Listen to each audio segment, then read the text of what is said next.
Not because I suffer fast, not because I pray and fast. No be your show, no be that. I'm watching. Daily, Osinachi. I'm no qua, Osinachi. One lemon, Osinachi. I'm watching. Daily, Osinachi. Mama, Osinachi.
Not because I suffer fast, not because I pray and fast. No be your show, no be that. I'm watching. Daily, Osinachi. I'm no qua, Osinachi. One lemon, Osinachi. I'm watching. Daily, Osinachi. Mama, Osinachi.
kéré o, wọ́n kéré sí nọ́mbà wa. Wọ́n kéré sí nọ́mbà wa, àwọn ọmọdé wọ̀nyí kéré sí nọ́mbà wa. Wọ́n kéré sí nọ́mbà wa. Wọ́n kéré sí nọ́mbà wa. Not because I suffer fast, not because I pray and fast. No be your show, no be that. I'm watching. Hey, Osinachi, I'm no qua, Osinachi. Man, Osinachi, I'm watching.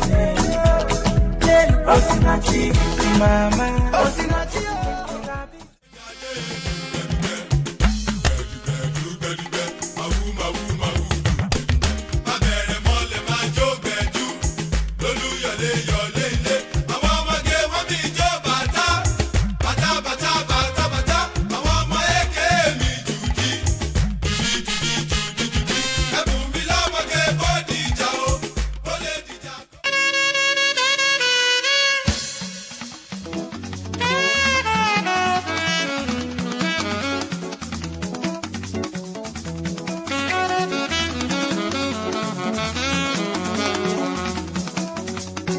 Hello, can you guys hear me?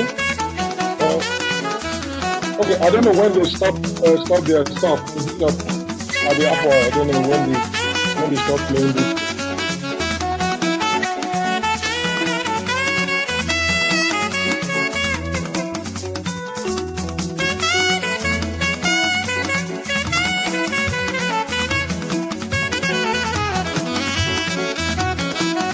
Yeah, I guess they'll stop it at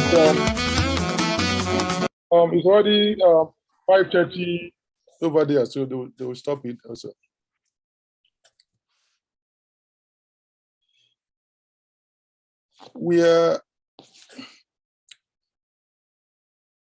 I'm waiting for them to take off their screen. Okay, so we're waiting for Solomon Gatley to join us. I think we are almost complete. Yeah, Prof. Yeah, thank you. And we're showing, who's not yet here with the image or so. Oh, that's LSA. So 1, 2, 3, 4, 5, 1, 2. We are. So who is running late? Let me see. That should be Professor Labiodun. Yeah, okay, so we'll start. I guess there are people already waiting, about 21 or so. You can see from the bottom of your screen waiting, so we can keep waiting for him. We have to start since we have limited time. So welcome everybody to the book panel on Performing Power in Nigeria, Identity, Politics, and Pentecostalism by Dr. Abimbola Adelakun. She teaches at University of Texas at Austin, and this book is about how Pentecostals generate, sustain, extend, and apply their power in the Nigerian society. An in-depth study of how that power is being used to create an identity for themselves and also to give them power itself in the political system. And we have here 5 distinguished scholars to help us make sense of the book. And they will present in the order their names are written in the program. First is Dr. Shima Kaunda, is from Yosai University in South Korea, and he's worked a lot on Pentecostalism on Africa. Then we have Solomon Gatley, but I don't know if he's here. He's trying to sign in, and he will be the next person to speak, and he's from University of South Africa. You have Dr. Kumbi Olabadoyin, who is University of Ibadan, is next to speak, and we have Adedoyin Ogunfeyemi, I think he's here, and he will, he's from University of Pittsburgh at Bradford, and we have Catherine Pipe. She's at the University of Leuven in Belgium. And yeah, I have to look up the right pronunciation for the name. Yeah. So, and she will speak, and each one of them will speak for 8 minutes or so, or less, so that we have at least 30 minutes for Q&A. So we are ready to start. Everybody's here. Solomon, it's here. I'm happy. And Dr. Kumbi. Okay. So everyone is here, and we have the LSA crew watching us. So that's what my role is, and to guide the discussion. So I will open the floor to Dr. Kaunda to start speaking. I'm calling everybody doctor, so please don't get offended if you want to be called a professor. So Dr. Kaunda, you can speak now for 8 minutes. Thank you so much, everybody, and good morning from my side. It's just past 1:30 a.m. on the next day of this day. So thank you so much for the opportunity. It's good to see Professor Dim Wadiboko and to see everybody else, the familiar faces. So I'm going to be brief, and what I've done to begin with, I've just taken some very, very interesting quotations from the book that I've put, and just for highlights on this work, and I think one of them brings clearly the main argument that she's giving.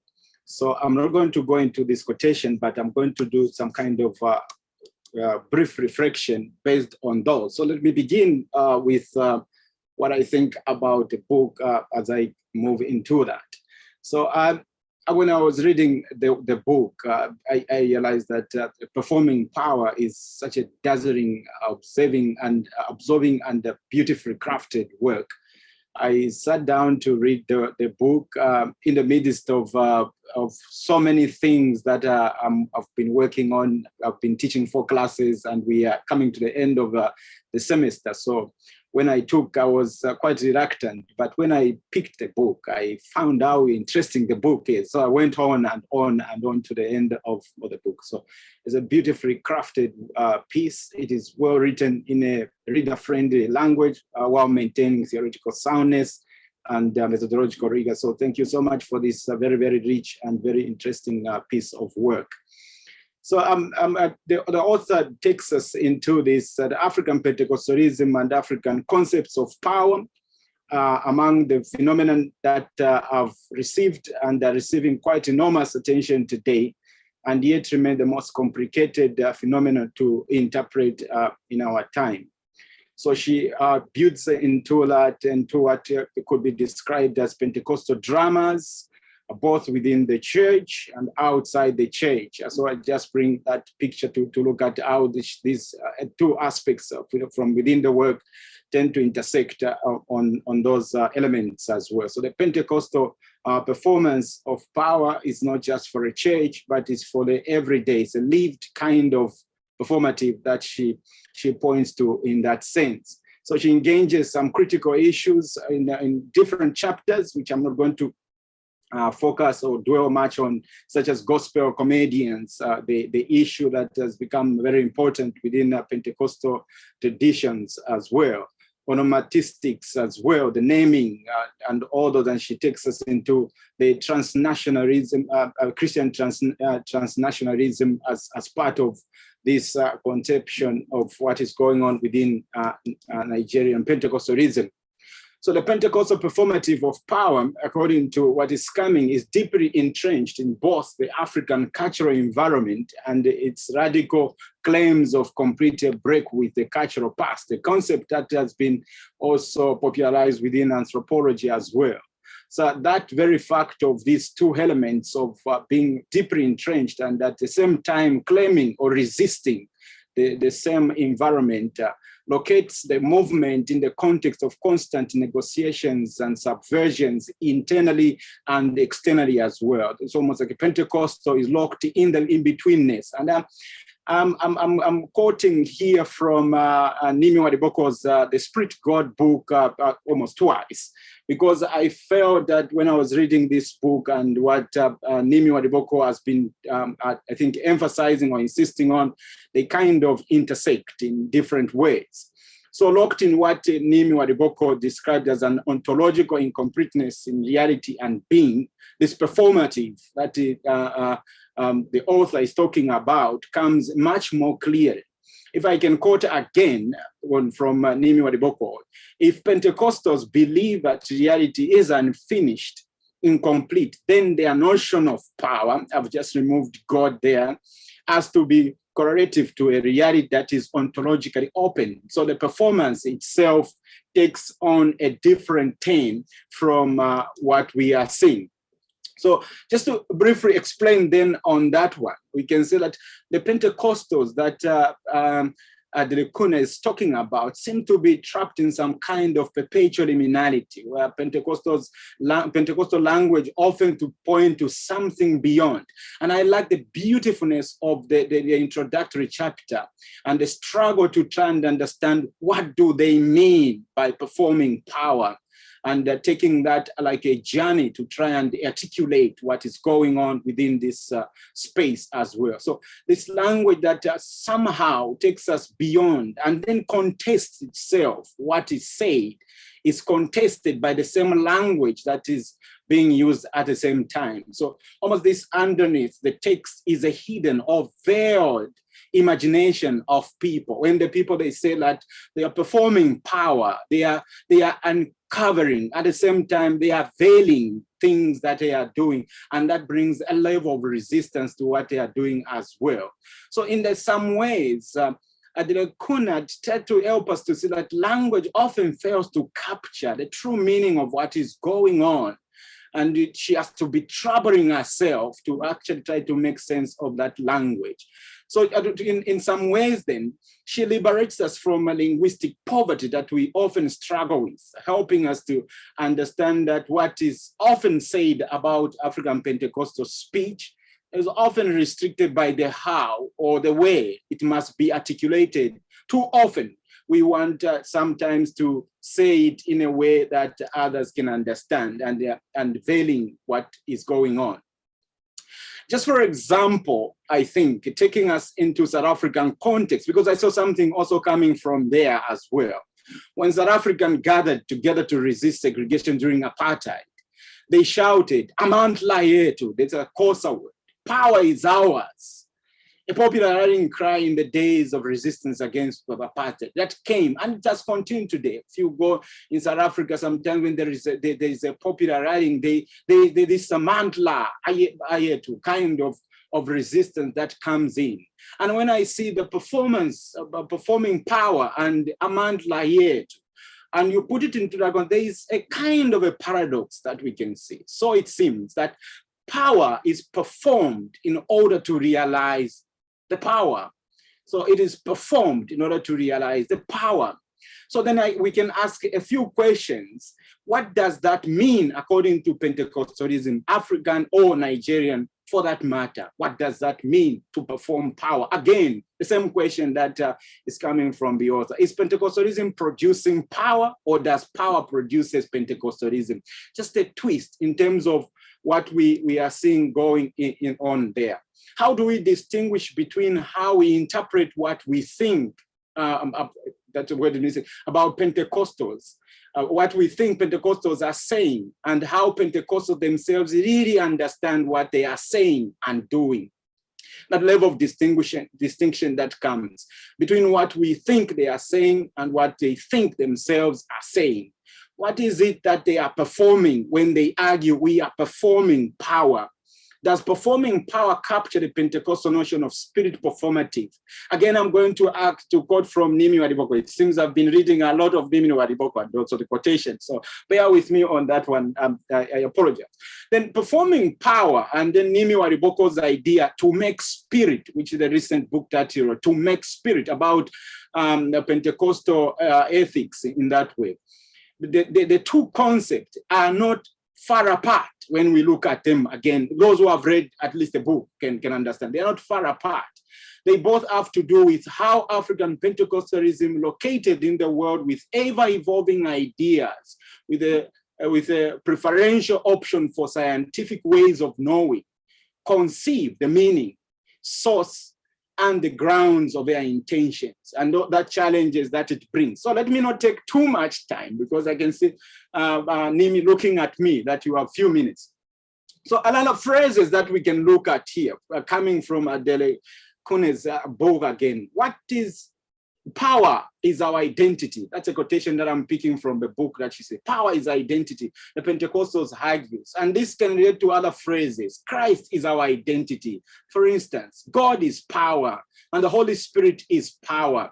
And that builds us into something. Identity seems to me, in terms of what I'm reading from the book, seems to me that the identity seems to be that which is discovered constantly and active realizing Christ. That is in Pentecostalism. And that takes a shift, a radical one, in fact, from the ideas of constructed identities.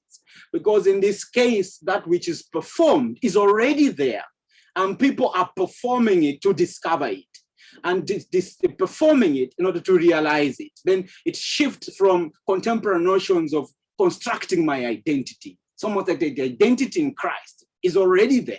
That challenging and troubling that comes with that as well. So what Pentecostal performative has achieved, according to my thinking, is not just performing meaning, but also performing a unique religious language veiled in the idiom of identity as that which is extractable from the invisible realm as well. So it's that achievement, the language itself, beyond just the meaning, performing power, the language that comes with that.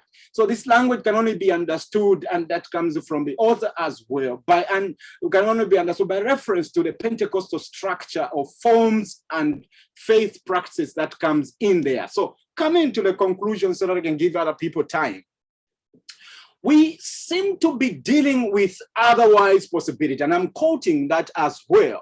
And I'm building on another concept, which is a performative of Pentecostal incredible that we kind of see, not mere performance of theatrical. In fact, Adelakun realized that when they said, you think we are playing here? We are not playing. The pastor refuses. So it's not just theatrical performance or entertainment, but as an aspect that is constitutive of Pentecostalism as a political, social, and cultural element of African reality. Almost a shift. How do we understand even performative itself within Pentecostal context becomes a contested space and contested aspect as well. So Pentecostal faith is about over-performance, if I were to put it, or a performance of beyondness. And that does not mean in terms of supernaturalistic in that sense. The beyondness in the Pentecostal idea is not just always just something that is of the other world, but in terms of seeking to extract the possible out of the impossible. And I've put that in a deliberate way, IMP, almost extracting the possible out of the impossible as a form of performance that we see. So thank you so much for the work, and thank you, Prof. Nim. Over to you.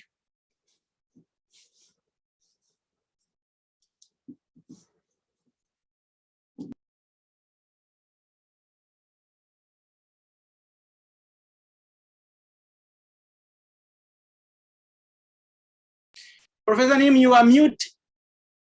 You are mute. Yeah, okay.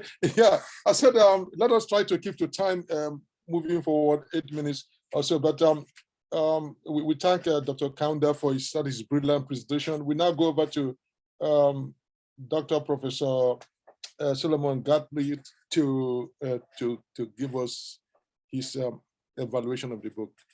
Over to you, sir. Thank you very much, Professor Nimi Wariboko, and thank you, colleagues. And the honor goes to the author today, Adelakun. Yes, yeah, and for me, I think as Prof. Kaunda has highlighted, the two major themes of this book is this performance of power within Nigerian Pentecostalism and elsewhere in Africa. It's really zoomed to social, cultural, and socio-political context. Because yes, previous books have only looked at the performance of power internally, and the performance of power as it alludes to the work of the Holy Spirit. And I remember Hubert Angela, one of the prophets here in Africa, and he now lives in the UK. When he rose, I almost said to power, but when he started working as a pastor, his opening remarks were, people are tired of talk. They are ready for the manifestation of power. And he said that he is there to demonstrate the power.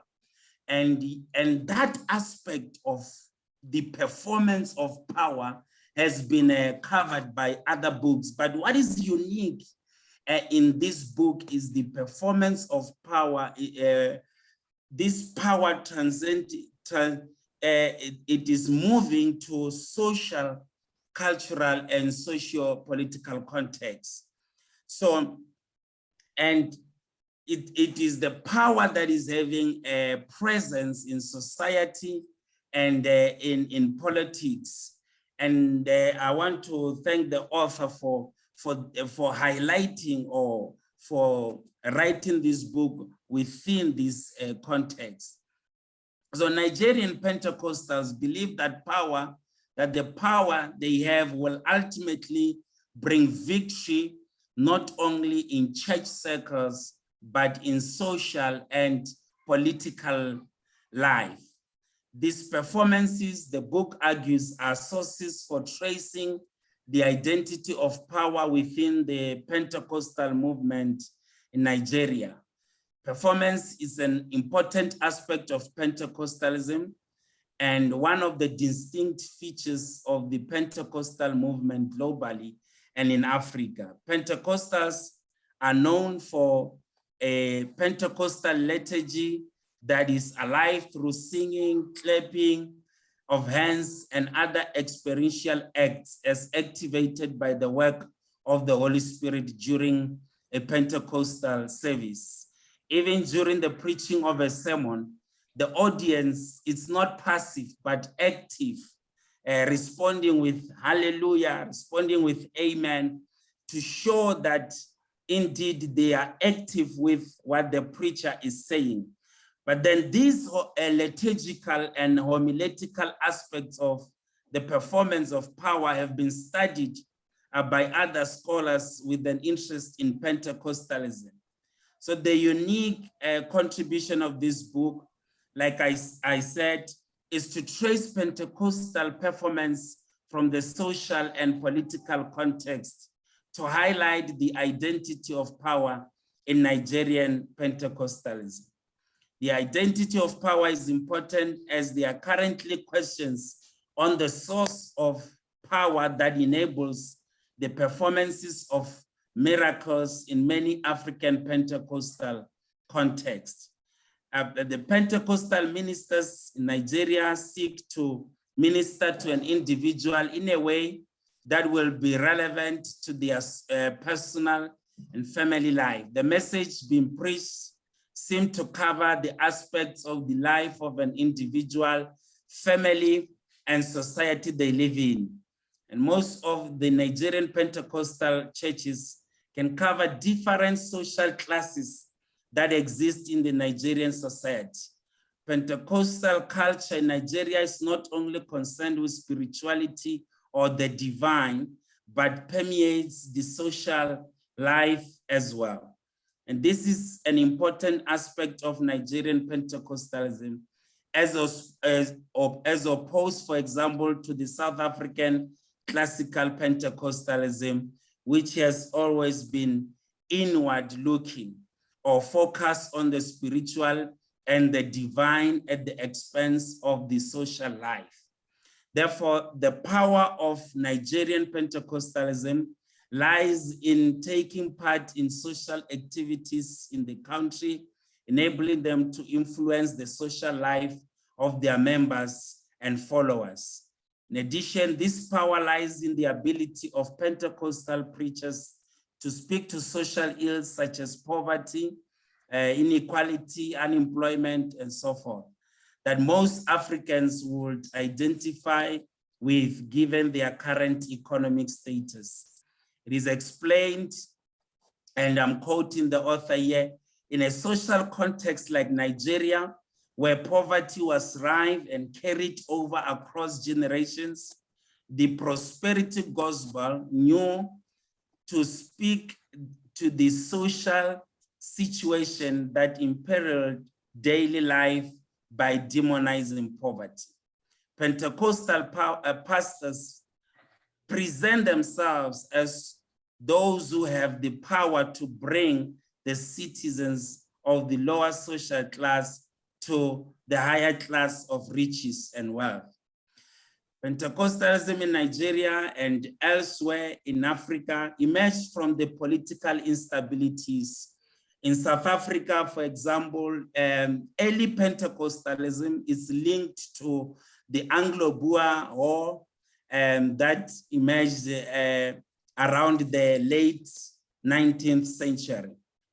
And this aspect has made Pentecostal pastors and leaders politically conscious in their approach. In a way, Pentecostalism became an alternative because power is sourced from the divine as opposed to a political position that one holds in society. When politics fail, religion, particularly Pentecostalism, becomes the ultimate spiritual power as a means through which other forms of power could be acquired. However, the author argues that for power identity to be confirmed, it has to enter into the political realm where its constituents are tested and attested.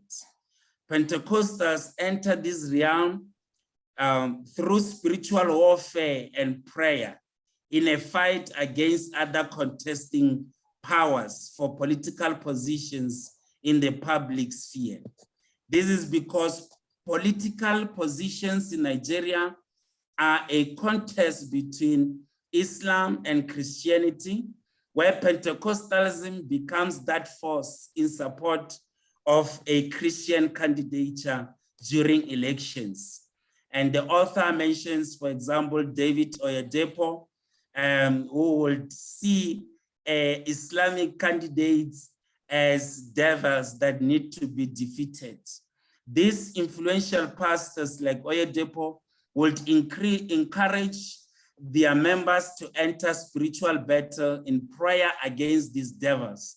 In this way, Pentecostal followers become part of politics, even if they do not occupy a political position. They do so through their spiritual warfare.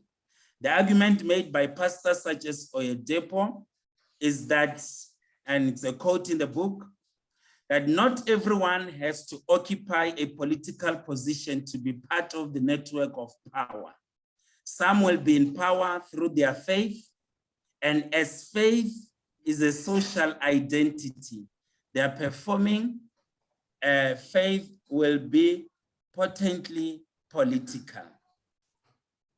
So this book illustrates how Pentecostal pastors control power through comedy by controlling popular comedians in the entertainment industry. Thus, Pentecostal churches would allow various artists to stand on their altar to share jokes and be part of the church so that they cannot in future make comments or jokes about the church and the pastor. The author states that when a comedian has appeared in a church, has stood on the altar to perform, and a devoted comic material toward validating the man of God, such an artist would be hesitant to make jokes ridiculing the pastor or the church.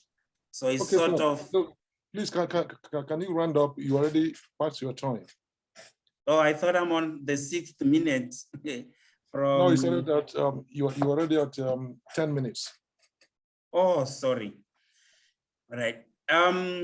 I'm wrapping up. This is another way, in addition to social and political context, to ensure that power is contained and power is controlled within the Pentecostal circles. The author continues to say that when they perform in church, comedians also do the cultural work of mockery that, though it might satirize faith practices, also mitigates the jokes in such a way as to ultimately reinforce the power and authority of the church. Indeed, power is also accessed through names, whereby some Nigerian Pentecostal pastors do not be associated with names that were given by their parents, but would rather give themselves new names that align with power and prosperity. So as I conclude, for me, the book is important for two reasons. One, to trace power in the Pentecostal tradition, and to illustrate that the source of this power can be found within social and political context, including the entertainment industry. So this book will be important in these aspects for scholars in African and global Pentecostalism. Thank you, Prof, and apologies for the time.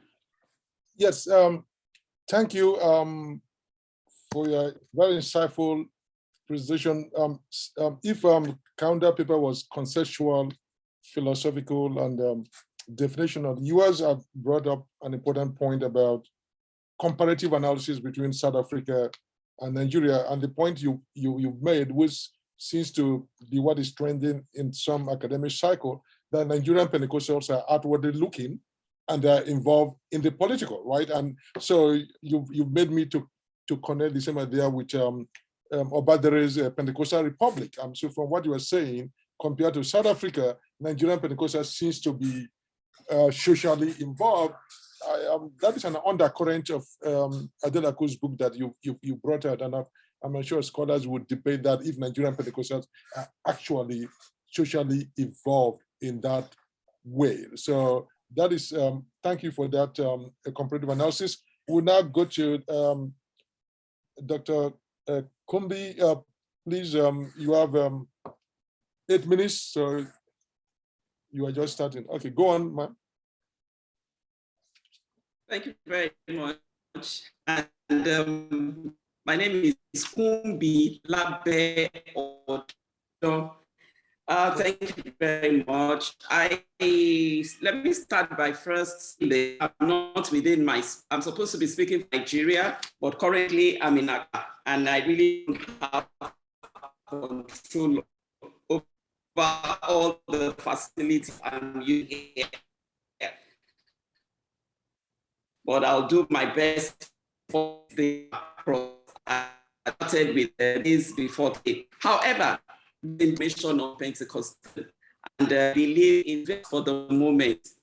And on a lighter, avoid see finish. Avoid see finish.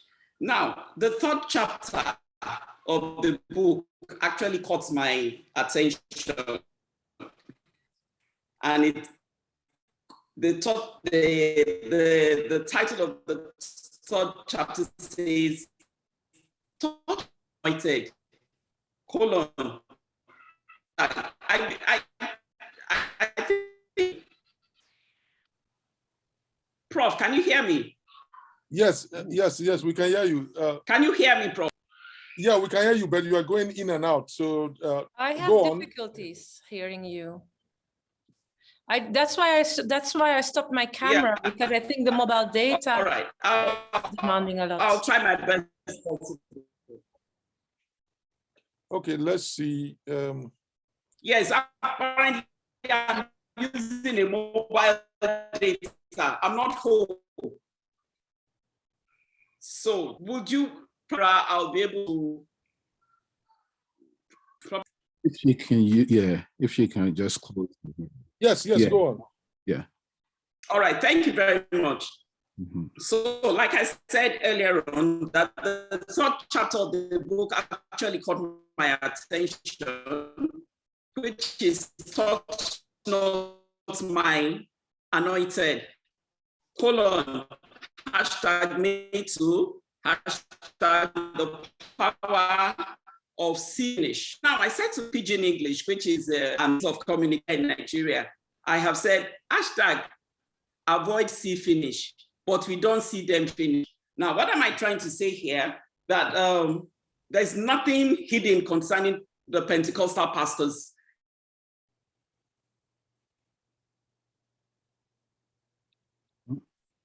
I think if we take off our camera, it helps us. So immediately I turned my own on, and Solomon came. It affected us. So yes, yeah. So I don't know. Yeah. So, okay, yeah. go on.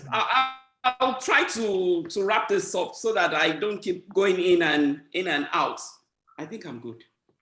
Now, good, yeah. Some of the Pentecostal pastors have abused the trust, the power, and privilege the people have given to them. So what we now have now is the see finish issue. But this is not the same on the part of these pastors because they are not hiding anything anymore. And I believe it's for this reason that I say we don't see them finish, which is in Nigerian Pidgin English, which means that we have seen all that we need to see concerning the Pentecostal pastors. Now, for me, the hashtag Me Too, which is based on stories of some Nigerian women, needs to be taken with a pinch of salt. That's what I say here. However, it is an important development of making church organization confront their responsibility to address sexual assaults of some errant pastors and not be given a moral canopy to hide from the shame of their action. Now, this issue of power, the power identity of some of these pastors is like we are giving them so much power, and they seem to want to control their members, everything concerning their members. So how the people process this power identity of these religious figures is really very important, and which the book actually depicts very well. Now I believe the need for the placard, which is part of this chapter 3 I'm talking about, there's a placard that says your pastor is not your God. But the thing is that some of the members see them as not even a situation of mini gods now. It's whatever the pastor says is final, irregardless of what the Bible might be saying. There is an already existing dissatisfaction with the way the church or the Pentecostal churches is being institutionalized. That is, the pastors are untouchable. And it's because they have also attained a certain level of social influence. I will not mention the names of pastors, but I know that there are some pastors here back in Nigeria that have attained some social influence. And as a result of this power, they believe the power now in inverted comma, open and close, they believe they can do anything and get away with it. I guess the author in this chapter is also trying to show us that the people have seen the pastors in their totality. Therefore, there's nothing sacred about them any longer. The Pentecostal pastors were so much power, they could have avoided this finish. But what we have now is an abuse of power and authority. Now, I'm quoting from the book, Ogbukalu's analysis of Pentecostal development, which occurred around the 80s when prosperity gospel became the message of the day. The pastors considered to be divinely anointed became the powerful men of God. The powerful men of God, in inverted comma, open and close. They became superhero and gods, of course, in inverted comma, open and close, to the members of the congregation. Now, going back, still on this chapter 3, going back to the story of Bukola Dakolo, I guess I'm interested in this, this chapter because it actually addressed certain social ills. I also say, quoting from that chapter, looking at her status, that is this young lady who said she was abused by her pastor, looking at her status and that of her husband happens to be a musician, I'm dumbfounded by why she would say such a thing. But she has come up to say she was abused, she was harassed. But these are all things that we see on social media. Yeah, the chapter also points out the ills of social media, which could either make or mar an individual. Most of these pastors wear so much power via the social media and also through billboards, which saturate the public spaces. As pointed out by Collins in this chapter, these images, either via social media or billboards, can be symbolically used to maintain the power structure that subjugates and manipulates a population into compliance, and also use it to affirm their power and influence. So this issue of power, as depicted in the book, it's a way the pastors use it to control their members. Also quoting the author, religious leaders too, representing a constituency that wants to be socially dominant, have used the same imaging techniques to achieve and maintain the perception of their power as the Lord's anointed. The way the author explained the section on pastoral performance and the power of looking is quite fascinating. How Pentecostalism invented a modern space aesthetics with artifacts of modernity. So unlike the mainline churches where you have an altar, but now what you just have on most of the altars of the Pentecostal churches is just the pulpits, that's all. And for some, it's free. So I guess it gives room for pastoral performance, the running up and down on the altar. Now, I look at the chapter 4 of the book, which to me I've also hashtag see finish. Now, which basically is on the issue of tithes. For many years, pastors in Nigeria have used the Bible to justify their aggressive demand for tithes. This, and I say, this looks like an allegation. This looks like an allegation. Now, payment of tithes is not only paid in the Pentecostal churches, but also in the mainline churches. It's just that they are not as aggressive as the Pentecostal churches in making sure and ensuring you pay your tithes, this offering, that offering. At times amongst the Pentecostal churches, their demand for money could be seen as an abuse, power of their pastoral office. The reality is that whether we like it or not, money is needed for the expansion of the kingdom.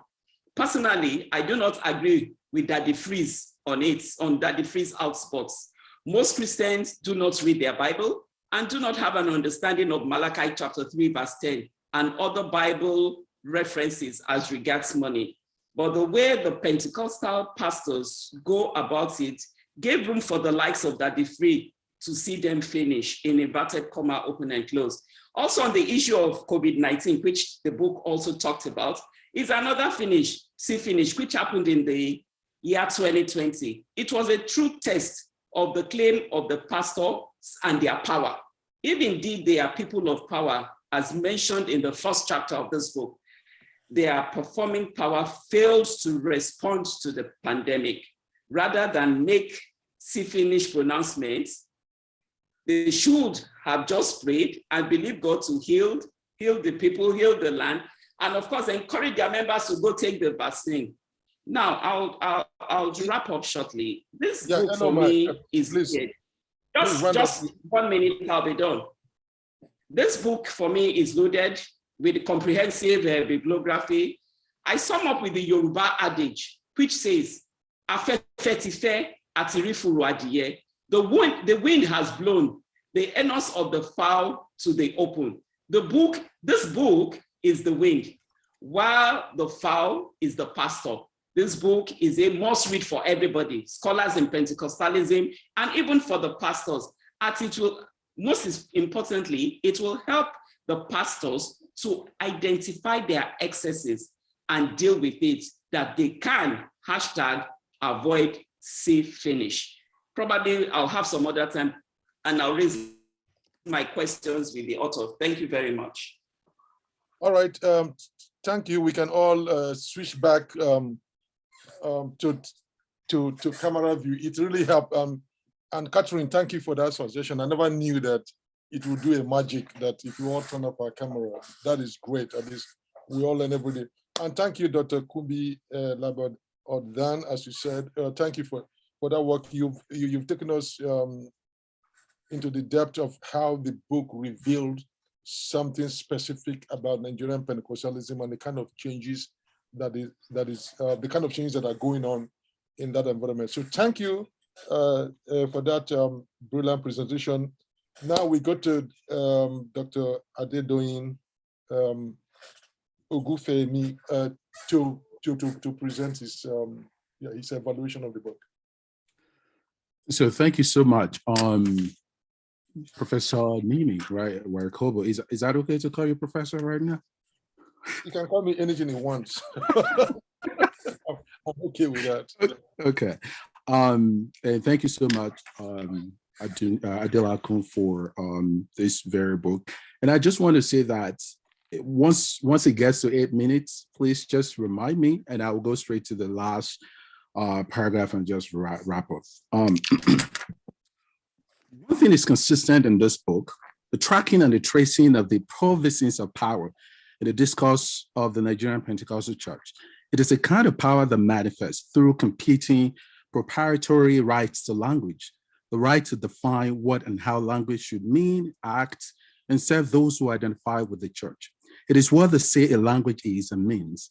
Power is, in fact, among other things, the war of language. But it is also in this culture of meaning-making that such power is even more blatant. Meaning resides with those who make it. Alternative meaning invented by others cannot mean, and if they ever mean, they cannot delegitimize the existing meaning-making practices of the Nigerian Pentecostal Church. But it is also in this perennial struggle to invent and maintain a language of its own against others, and sometimes against itself, that the church sustains its power.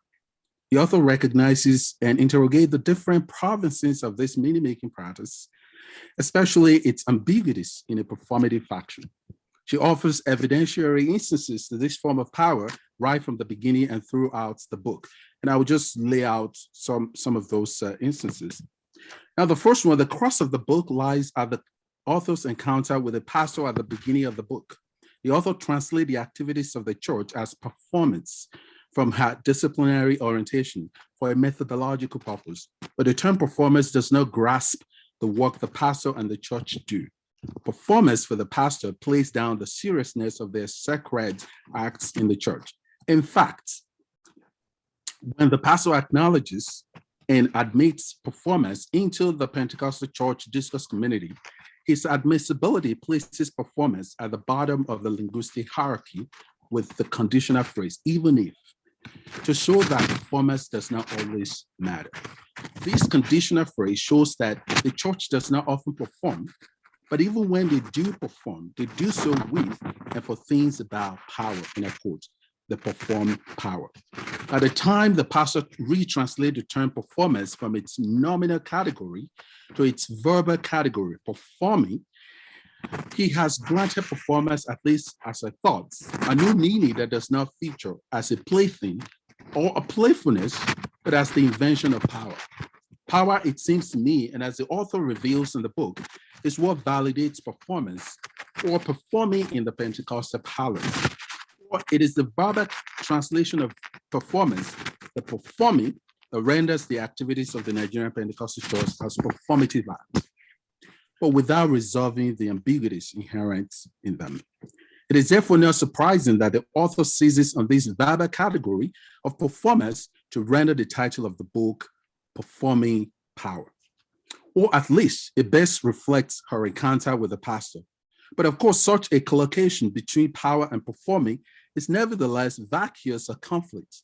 It is in fact a foreshadowing of the many conflicting relations that the author addresses in the book. This collocation raises two key questions. If performance does not have any place in the Nigerian Pentecostal Church because it is for them a mere playfulness, how and why does it at the same time also serve as a signifier in the church. But again, if power is the basis of identity in the Nigerian Pentecostal church, why does performance that constitute the side of power occupy a marginal place, but at the same time is called upon as a designator of power?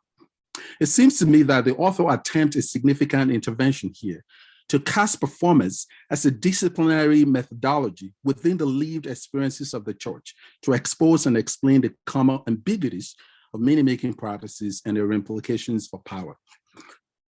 Now, if performance or performing ever finds expressions in Pentecostal church, it is because the church, which also figures as a rhetorically savvy meaning maker, has carefully assigned performance or performing a meaning that reaffirms rather than compromises its theological ethics or ethical theology. In comedy genre, what authors calls gospel comedy better articulates this performative act. This naming of the comedy genre as a gospel echoes the author's earlier encounter with one of our subjects. Performing that matters and finds expressions in the church is one that validates the power of the church and that affirms its identity. The term gospel therefore grants the church the power to define the comedy, to assign it a pleasure that is contained, a pleasure that knows its bounds and limits. But if pleasure is containable, there's another pleasure that transcends containment of any kind, and that is just sense, which of course, Roland Barthes also translates into bliss. This pleasure exposes the foibles and follies. It's a critique of everything that is wrong. In fact, this kind of pleasure unsettles every form of conventions. Gospel comedy seems to collapse this boundary between pleasure and sense because it vacillates between pleasure and sense, recognizing the limits, but also slipping off of the same limits. Or you can put it this way, the gospel comedy itself sometimes constitutes the victim of pleasure as much as it grants such pleasure. But can what transcends containment also become contained? Pleasure as a desirable side of power is not sufficient for power, but must be complemented,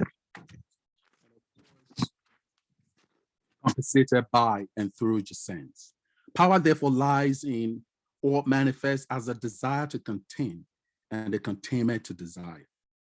If meaning is performed, that is assigned as the sole prerogative of the Nigerian Pentecostal Church, the author, through tithing, as mediated by social media, invites us to witness one common ethos of the church that challenges such a meaning-making practice, the hermeneutics and apologetics, which are referred to as reason, argument, and interpretation of the Bible, drawing on social media as a new agora for debates. But the church actors, as cited by the author, can't stay or sustain this common ethos of the church or their presence in the agora for long, but prefer to rely on personal attacks, curses, and most importantly, on the workable or pragmatic theology. And I will quote that, it is working for me, as the alternative rhetoric. According to the author, Pentecostal churches rely on this associative rhetoric not only to offer counter rhetoric or argument to those who oppose their identity, but also maintain their survival.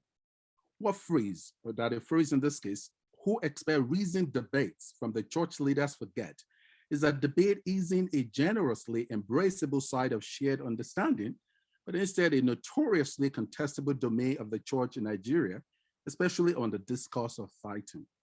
Yet, internet, as the author notes, makes it possible to develop active, and I quote the author, moral citizenship that expands the possibilities of knowing and participating.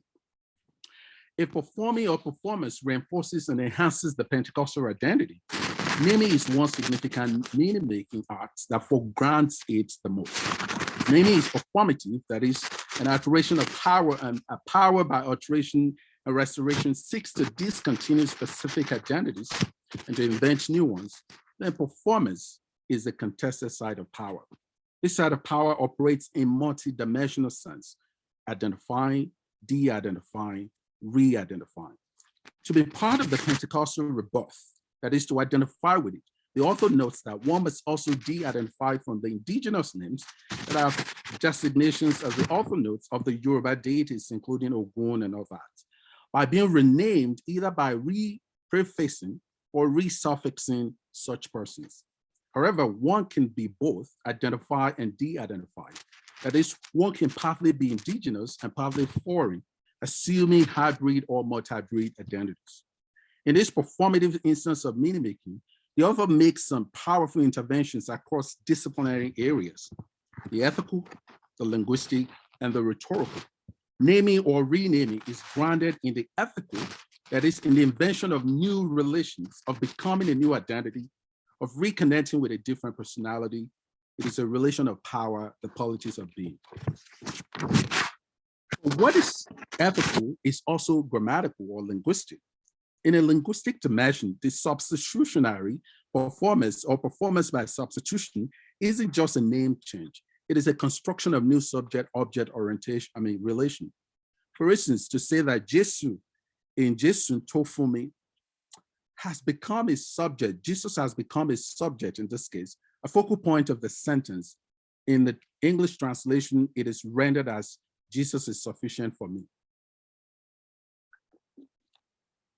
Now, in this case, it's a kind of a perspective, a turn to a new form of identity as it has one's sufficiency. It is also rhetorical because the renegotiation of meaning comes with strategic formative processes. What is taken, replaced, left, or modified to make such names and persons fit the Pentecostal discourse community. Naming as performance binds and combines the ethical, the grammatical, and of course the rhetorical. And I want to conclude this right here. The author successfully tracks and locates power across multiple conjunctions, blending the junctions of the conflicts as co-conjunctions of power. In this co-conjunctive side, no party can claim a monopoly of such power without experiencing any resistance from others. And it is not a conflict of one versus the other, but a contestation of power that sometimes comes against oneself, against the Nigerian Pentecostal church.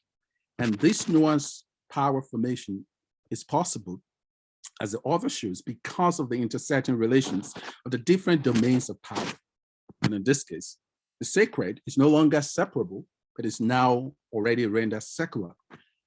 Secular is no longer separable, but it's also already sacred. The spiritual is always socially constructed. The social has also been grounded in the spiritual. The church has fed into the political, and the political has shaped the theological, such that they have become what I'm calling polytheology or theopolitics. Pentecostal has turned digital, and the digital has become the new side of moral discourse. For the author to study power or its alterations or its contestation, it is to do so in an ecological form or in a planetary fashion. To trace and recognize all the linkages and the borders, it is in these ecological or planetary fashion that one considers all forms of relations, domestic and transnational, physical and digital, sacred and secular, shared and conflicting identities as contingent paradigms of power. And performing makes this possible. Thank you. But, thank you, sir. So, I didn't want to disturb you, so at the 8 minutes, 11 minutes is not too bad. Yes. Okay. So thank you for what you've done.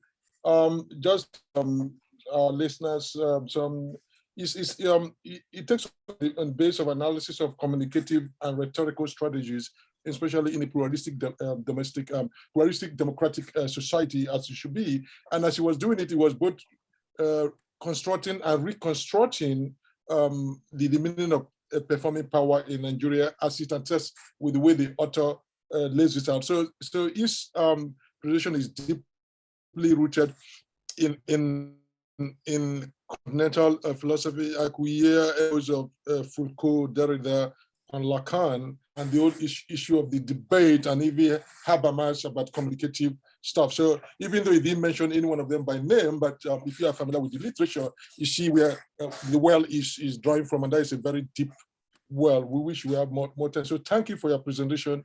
Now, as they say in Pentecostal churches, the hour has come, the one we are waiting for, Catherine Pike. I'm just joking. but that's why they always introduce the last speaker in Pentecostal cycles. The hour has come. Catherine Pike, she's from University of Lovin. Please take over. Hello, thank you very much for giving me the hour, the final hour. Thank you for inviting me on this panel. Congratulations, first and foremost, to Abimbola. Thank you for having me on this panel. I feel a bit like an interloper. I don't work on Nigeria, I work on Kinshasa, but I think there is some value in comparing and this is something that I'm going to bring about in this in my 11 minutes. I think I get 11 minutes as my predecessor got. I'm also happy to be part here of the Lagos Studies Association. It's the first time I'm attending this event. Yesterday I gave a short talk, and today now. I must say I regret that I'm not in Lagos. I just checked the temperature in Lagos. It's 21 degrees Celsius. Here in Brussels, it's 28 degrees of Celsius. So I'm like, taking my sweat away, and I think in Lagos this would not have been the case. I'm also very happy to be the last to speak here, because I'm going to speak about chapter 4, and others have talked about chapter 3 and chapter 5, and then and others have given an overview of the book. So actually we didn't discuss this among ourselves, but it works out very well.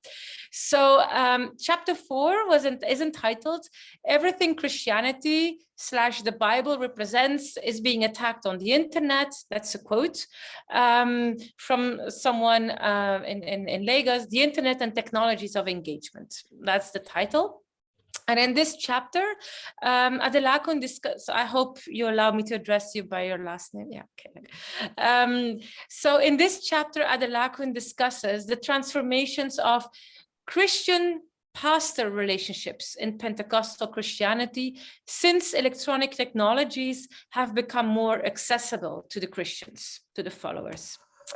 And I find it most compelling that Adelakun writes that in the digital era, social media era especially, there's so many contestations going on towards pastors' authority, and she identifies this as one other reformist movement, as we already have had several in the history of Pentecostalism. So it's just, a new platform in which these contestations are happening, but this is part of the history of Pentecostalism. I found that a very powerful argument, and it immediately downplays like the newness of social media, or it's the miraculous power of social media. This what followers are doing online, it's another articulation, it's another instantiation now using digital infrastructures, but pastors have always been contested, their power, and there have been reformist movements in the history of the tradition. What I also enjoyed very much in this chapter is that Adelakun clearly writes that despite all these contestations online of pastors' authority, in the end, the authority of pastors has not diminished. And I quote her here, "Technology may have empowered people to take on their leaders and challenge religious authority to reform their theological ideas in the face of new realities, but the infrastructure itself, the digital, is not enough to dislodge the construct of religion outright." End of quotes. And so this is again a powerful statement against, the hallelujah sentiment about the digital, power to the people, democratization, and so on. Even in the churches, it takes more than just, construing a platform where people can voice their opinions and express their frustrations. In the end, as Adelakun writes, Christians may be critical of their pastors. They are not giving up on Christianity. On the one hand, because of because of their faith and the theological doctrine itself, that's persuasive enough. But also, and here I'm quoting her again, because the churches remain about the only spot in the country where there's a discernible link between the money people give as tithes and offerings and the edifices and infrastructure that spring up. End of quote.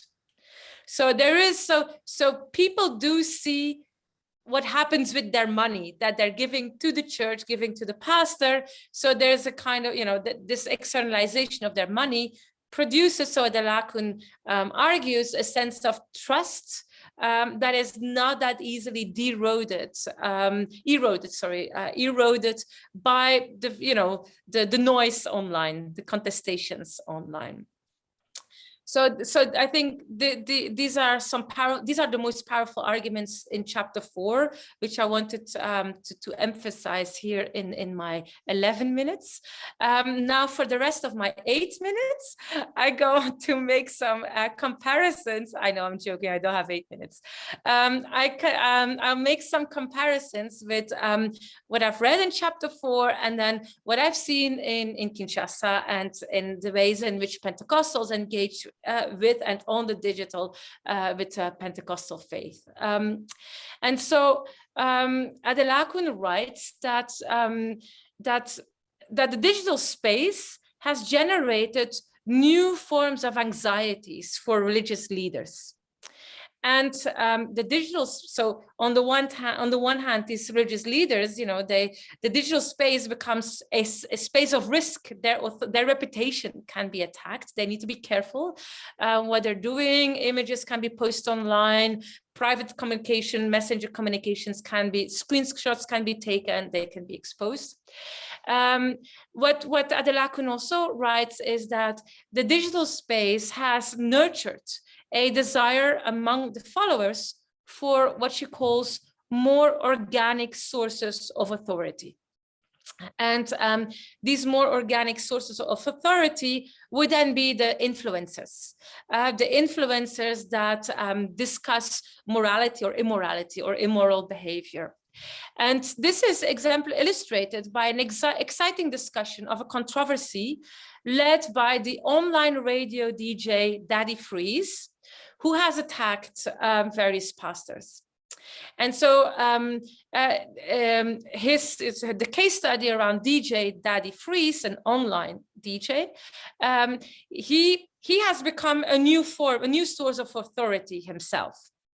Because in his online attacks, he presents himself as a digital intellectual, an opinion entrepreneur, an entrepreneur of thoughts and opinions. These are all labels that Adelakun is using in her book, but I think they're very apt. Influencer of the moral. So what are the characteristics of these influencers of the moral, of these digital intellectuals? They possess storytelling skills. They know how to respond timely to ongoing social and political issues. They have an ability to develop and eloquently articulate thoughts, online. They distinguish themselves from others who are maybe less eloquent and rhetorical. And they underscore their authenticity and competence. And DJ Daddy Freeze, what is, according to Adelakun, so remarkable about him is that he has attacked the pastors by using the Bible as an authority. So in this controversy, what she describes is there's a return to what she calls scriptural authority. So it's not anymore true because the pastor has said it. It is true because it's in the Bible. So DJ Daddy Freeze confronts expressions or behavior and opinions of pastors with Bible verses, biblical narratives, biblical tales. So there is a diminishing of the pastor as the incarnation of divine authority and a return to scriptural authority, to the Bible, to the text itself.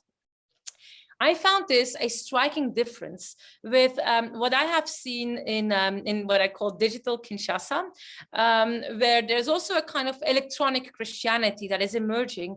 And I published a chapter on that in 2018 with the title, "The Devil is in the Rumba Text." And so what you see in Digital Kinshasa is that you've got video clips that are posted on YouTube and other platforms, and they're showing excerpts of, performances in churches, performances, music performances, and the editors, those who produce these clips, they add digital animation, they write, they do editing, they write texts, they will play the sound in the reverse form.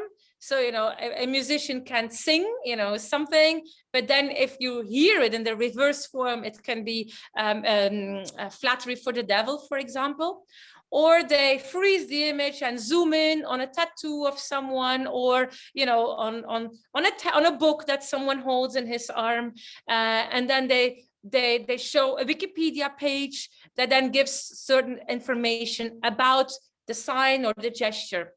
And so what I see in electronic Kinshasa, there's no return to the scriptural authority, but there's a kind of assemblage that is going on, and especially using the internet as an archive of knowledge and of information and so Wikipedia can be part of the archive, but also, for example, interviews from the past with that same pastor in which he contradicts himself maybe 2 years later with something that he says. And so what you have is this kind of,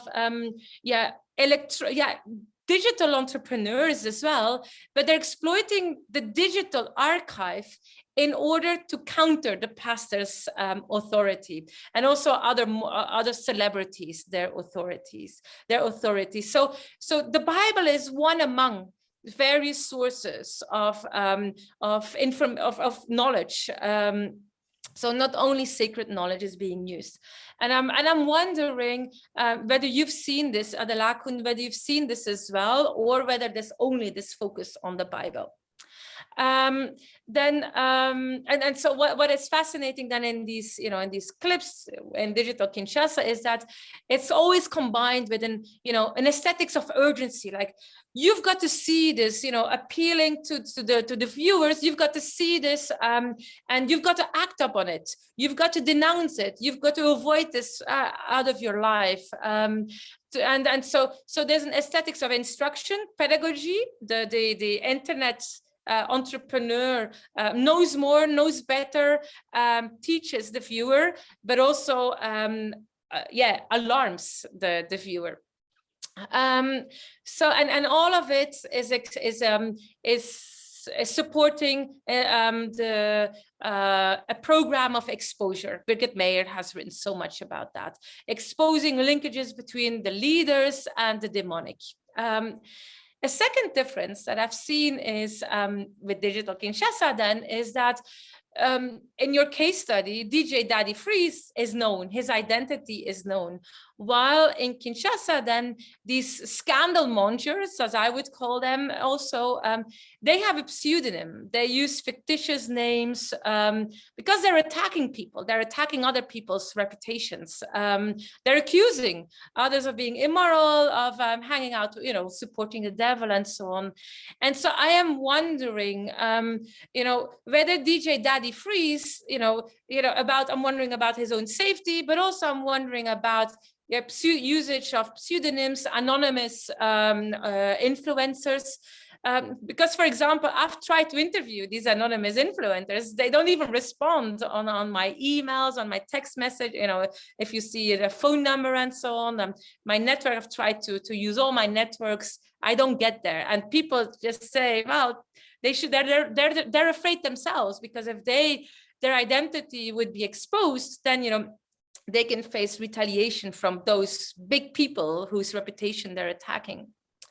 And then a final question that I have is has to do with this dimension of transnational Christianity, but I think your dimension of transnational Christianity is more related to Christianity itself and thoughts and pastors traveling and so on. And I am wondering in how far the Nigerian diaspora itself is challenging pastors' authority. Reason why I'm asking is, again, because when I was doing research on these texts in digital Kinshasa, people in Kinshasa would undermine the persuasive power of these digital texts, because they would say, this is made by people in the diaspora, and they think they know better than us at home in Kinshasa. This is part of, their politics of arrogance and their idea that, once you've been abroad, once you are abroad, you have better access to the internet, maybe better education and so on. They think they need to instruct, they recognize that there's aesthetics of instruction, but they don't buy it.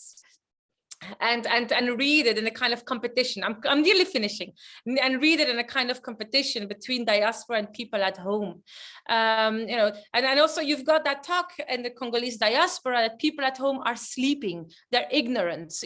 The discourse about the pastors that I've seen here in the chat, would be discourse that I hear often in the diaspora as well. And so I am wondering, whether that kind of...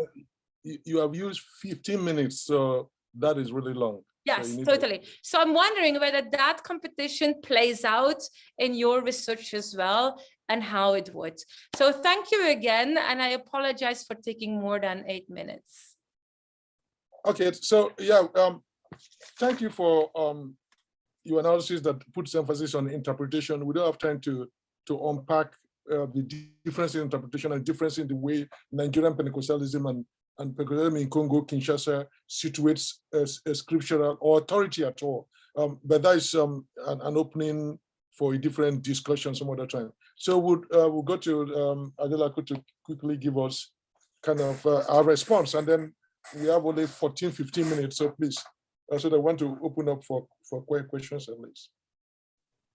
Thank you very much, Professor Wariboko, and thanks to all the panelists from KTN, Dr. Labiodun, Dr. Kaunda, Dr. Kigatu, Adedoyin, and I'm really, really honored. Thank you so much. I must confess that at some point I was asking, like, which book are they really talking about? Because you brought out so many aspects that I didn't think of, and I really, really appreciate that. Thank you so much. I will be very brief because of time, and I will start with Dr. Kaunda and what I will first say that, just like you, I have been very much inspired by Dr. Wariboko's ideas of the incompleteness, the openness, and always to look at it within the realm of imagination, the way people keep thinking, expanding and extending the realm of possibilities, and how it helps them to be able to convert spiritual power to political power. It's really fascinating study. And I also like the way you bring in the South African angle, where the language of power even comes up in our politics. And really, one of the Nigerian political parties, one of their own slogan is power to the people. And so from church to politics to every aspect of the society, there is always this obsession with power that comes out in our language. And those are the things that I really wanted to look at. But then again, like you said, and like Dr. Ogunfeyimi also raised, to also look beyond that language of power in itself. He says things that are really interesting, his apprehension of what power means in the text. It's really interesting. And I'm talking about Dr. Ogunfeyimi now. And one of the things he says is about power is, in fact, among other things, the war of language. And I think that's really something I would like to quote somewhere. And it's an observation that talks about translating, orality into gesture, and thanks for putting it so concretely. And I want to, I wanted to think beyond also the language, to look at all the kinds of visual symbolism that are on the right political contestation in Pentecostalism, and that took me to the chapter Professor Labiodun talked about, and which is the chapter 4 on visuality. I was very concerned about portraying a contestation that happens through the power of visuals, right? Like people creating visual literacies and using that to contest power and authority. And, that took me into like elaborating in the ways that Pentecostalism has been very focused on the power of images. Bridget Meyer we'll talk about it, the economy of images. That's the way she describes it. And I think she maybe has something about image capitalism. It's about, the kind of force, the visual force that power has, and how that becomes means of contestation. Those are the things I wanted to get around in that chapter. And I thanks for, the conceptualizing them the way you did. And just one more minute, I will talk about Dr. Pipe, and also how you talk, the questions that you asked about transnationalism. Transnationalism is one aspect that people have talked about, but I also wanted to look at aspects where people try to construct a Pentecostal identity that, that cuts across, that invent certain kinds of power traditions, and the way they connect. And since I worked on that, I've seen the same phenomenon in places like Korea, in Brazil. There is that, the interconnection that people are making across nations to connect across nations and cultures and countries and construct a power that will continue to fulfill the political project. The rise of Donald Trump was an iconic figure in that, but it's still, even though he has left, it's still not gone away entirely, because it's a space. The United States and its Christianity is that space where people can find all the resonances. And then the question of Nigerian diaspora, I would say probably it's not so clear-cut in Nigeria. Nigerians in Nigeria as active as in Nigerians in diaspora. So there is always this constant engagement between both sides, and also the amorphousness of the internet space also sometimes make it hard to know who is speaking from where. And then thanks to my very good friend, Professor Kigatu, and you have a lot of points that you've raised about, especially the question of Nigerian Pentecostalism and South African, classical Pentecostalism, which I find very interesting, because people like Professor Wariboko and Ruth Marshall, one of the things they advanced was the way Pentecostals work on, is a mode of working on the body and building subjectivity. And, and as it's a mode of subjectification is also subject, into the indices of history and culture. If we really look at how the context of each country's history also constructs their kind of Pentecostalism. And I should also note one other thing that you talked about, which is comedy and containment. I think your points on that are very well taken. And my intention in that chapter to show comedy as a means of containment, really, and regulating the chaos, that would have made Pentecostal power vulnerable to a certain degree. That was how that place come in, and that had to come in. And also, I think I should note that I've learned now to moderate my enthusiasm about ascribing too much radical potentials to the internet.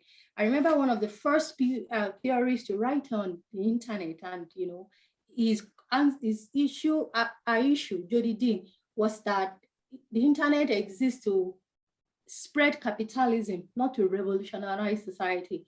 And I know that there are many ways we can contend that through the lens of history, but it's still very much important critique that is true.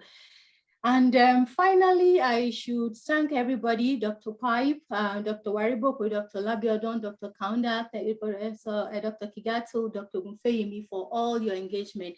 I had lots of notes that I put here to talk about, but I couldn't get through all of it. I really enjoyed your engagement with my book. I feel very honored, and I'm deeply, deeply grateful to all of you. Thank you very much. Okay, thank you, Dr. Adelakun, for that. I think Olushola Daniels has his hands up, and I don't know how to unmute him or so Daniels can speak. So I've sent a note to put in the chat. But so Daniel, if you're there, no, the hand is off now. I don't know if it's. I think he has disappeared. Yeah, because I tried to, he has disappeared. No, the hand is back. You gave him the floor, he's back. He's back, right? So, so how do I activate him to speak? I can't find. Or you can ask him to write the question in the chat. Yeah, I've asked him to write the question so I can read it. So, Olushola Daniels, if you are there, please write your questions. But meanwhile, while we are waiting for him, there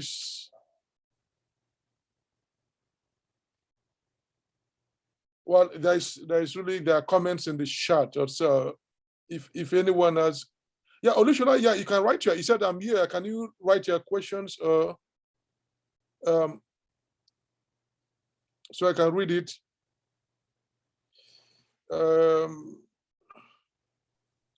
I'm trying to look at the handshot place to.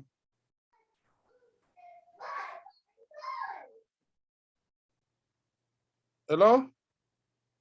Well, I think there's a comment, and there are comments in the chat that. I said type your. No, there are comments, but not questions. Oh, okay. They are intriguing. Okay, there is one from. It says, intriguing to compare Pentecostalism beyond borders. I wonder, though, what you make of local regional differences. To what different uses do the various regions of Nigeria beyond Lagos put Pentecostalism, and why?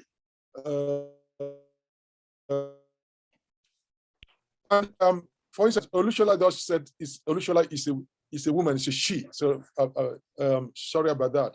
So it's a she, and so we all got it wrong.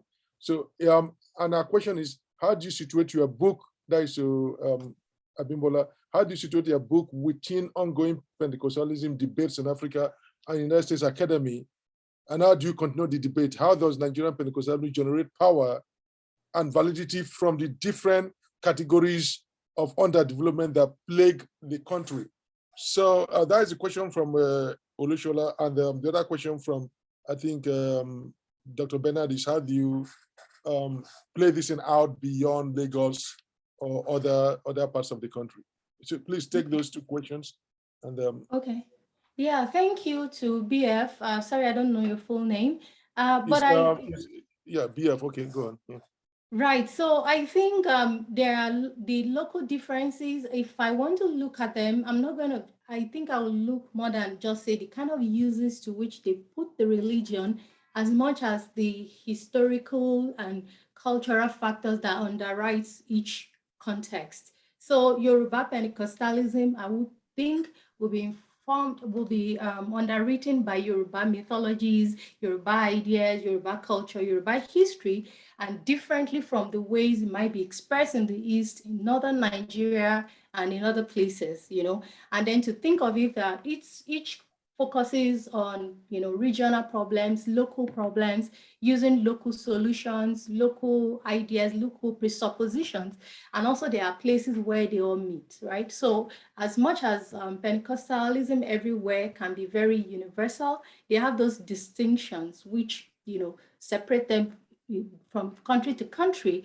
But yes, it's I will start by first looking at the cultural factors that underwrite their expression.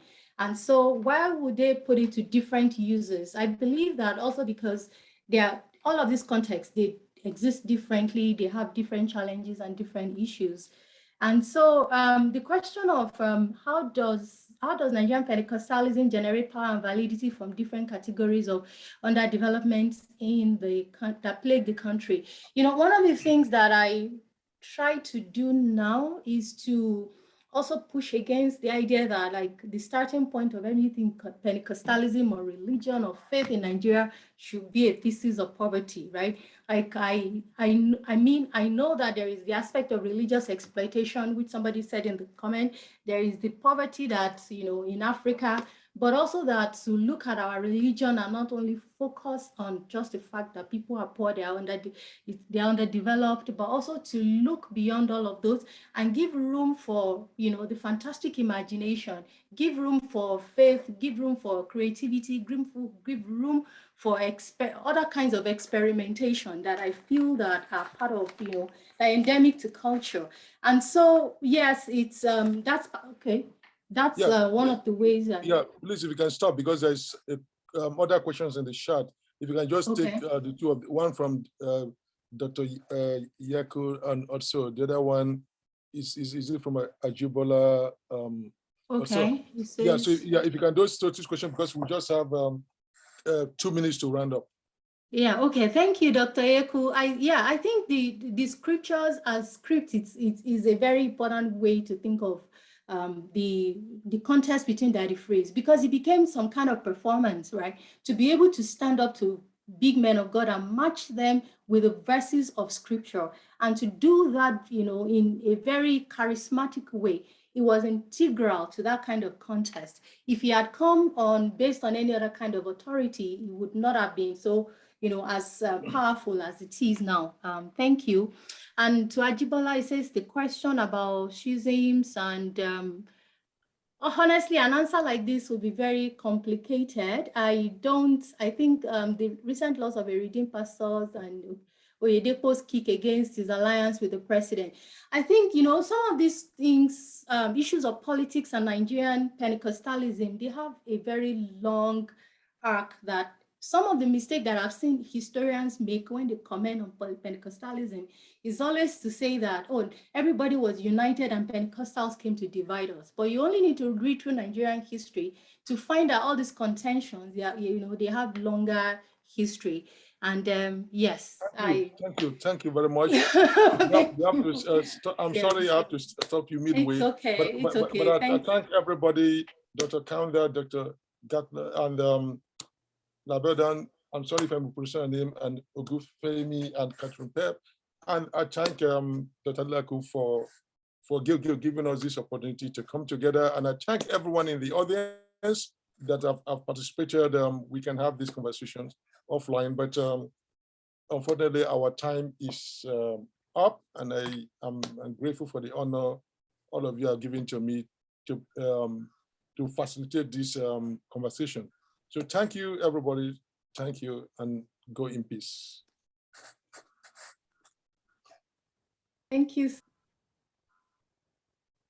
Thank you. Thank you so much. I'm Yeah, really thank grateful. you. Thank you. Thank you so much.